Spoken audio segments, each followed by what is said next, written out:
Pero kung siya ay naniniwala sa kanyang kakayahan na masagot ito ng tama, maniwala din tayo sa kanya. Okay? Let's root for Ate Beth. Palakpakan natin si Ate Beth.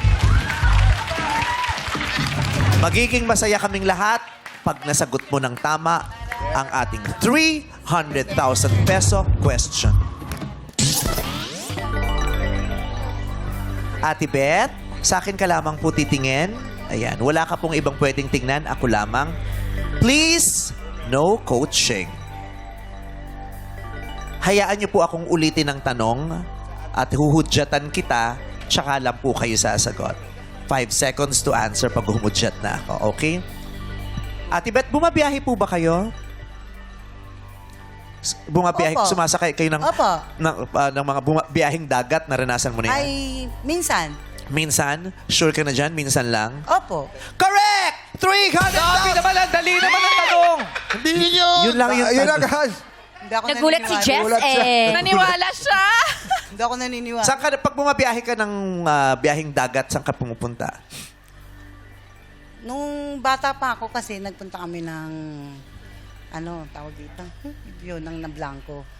Yun ang nablangko sa akin. Ano pong sinakyan nyo? Barko po. Barko. Okay.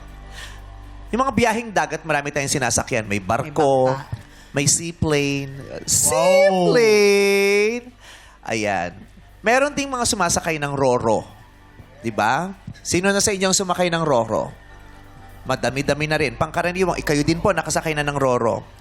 Ang Roro kasi ay mga barkong pangkargamento na may gulong tulad, ulitin ko po, ang Roro ay mga barkong pangkargamentong may gulong tulad ng kotse at truck na direktang minamaneho papasok at papalabas sa barko. Ay, ganun pala yun. Hindi lang tao ang sumasakay sa Roro. Pati rin mga sasakyan. Yes. Pwedeng bus, pwedeng van, Yes. pwedeng kotse, kahit ano. Oo.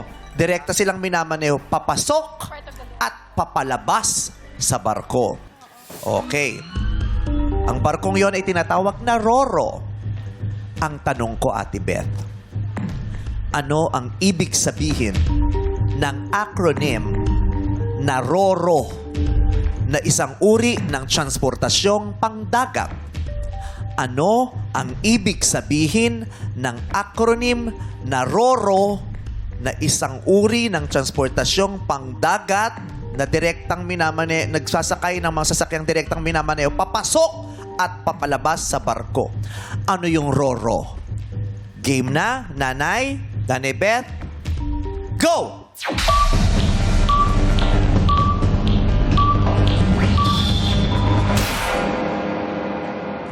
Hindi niya nasagot. Hindi mo alam ang ang ibig sabihin ng acronym ng Roro?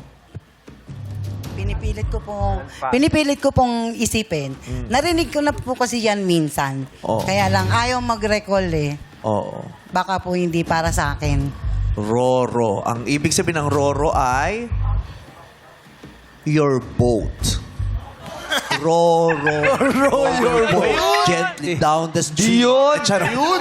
Hindi. Roro. Ano bang ibig sabihin na acronym pala? Kasi kala ko dati yan, yun mismo yung pangalan dun sa vessel. Hindi pala. Acronym pala yung Roro. Matagal na nating naririnig yan eh. May ibig sabihin yung bawat titik na R-O-R-O. Kaya kanina, binigyang diin ko din ang pagsasabi ng mga salitang papasok at papalabas. Kasi may kinalaman ito sa ibig sabihin ng mga titik na R-O-R-O. Ang ibig sabihin ng acronym na RORO or R-O-R-O ay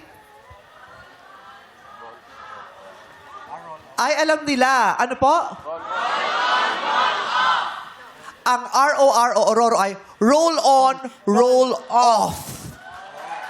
Ayun ang ibig sabihin ng RORO. Roll on kasi papasok, roll off, papalabas. Papasok yung mga sasakyan, niro-roll on, at tapos papalabas, iniro-roll yung papalabas. Roll off. Roll on, roll off. Yun ang Roro. Maraming salamat po sa pagsali sa amin, Ate Beth.